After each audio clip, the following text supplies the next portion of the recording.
Bonjour à tous et à toutes, ravi de vous retrouver. Cette semaine, Clé sur Porte vous emmène dans le Namurois découvrir une ancienne ferme rénovée, ultra contemporaine et où vous allez le voir, le mélange des matériaux est étonnant. Lorsque les propriétaires de cette ancienne ferme sont arrivés sur les lieux, il ne restait quasi que les murs. Ils ont donc décidé d'entamer les transformations avec l'aide de leur architecte d'intérieur, Léon Delcourt.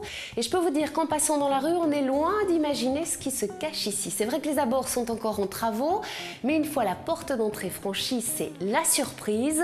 On a l'impression de se retrouver dans un véritable loft new-yorkais. Le vaste séjour de 12 mètres de long a été aménagé dans ce qui était l'ancienne porcherie et les couleurs vont du gris au beige et puis sur les murs, les propriétaires ont choisi un vinyle très surprenant à l'aspect bois et argent.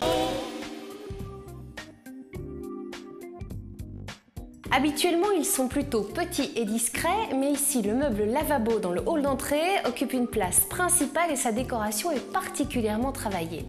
Le lavabo a une forme de galet et il reflète la lumière, comme le miroir, et l'eau qui s'y coule est chauffée par des tubes solaires.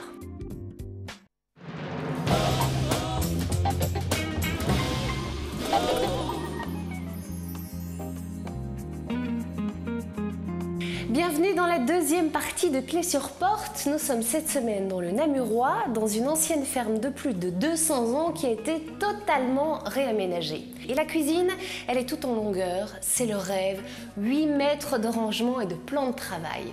Le marbre blanc contraste avec les grandes dalles de pierre calcaire qui proviennent du Portugal et puis l'îlot central, il est tout en inox. Et dans le coin déjeuner, un vaisselier suspendu au style plutôt lounge.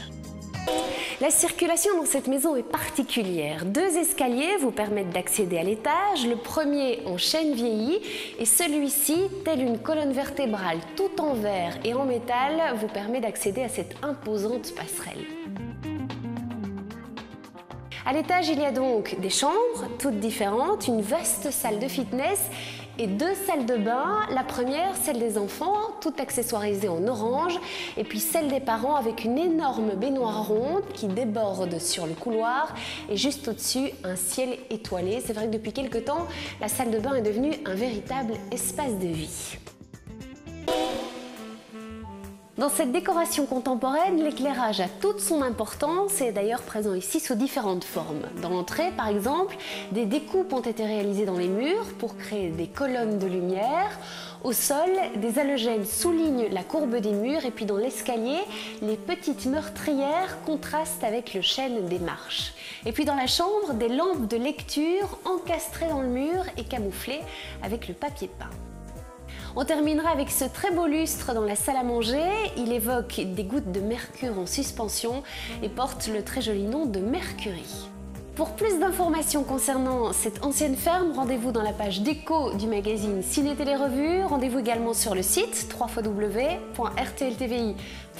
Vous pouvez d'ailleurs nous laisser un petit message sur le forum ou bien nous poser toutes vos questions dans la rubrique Écrivez-nous. Excellente fin de week-end, à la semaine prochaine.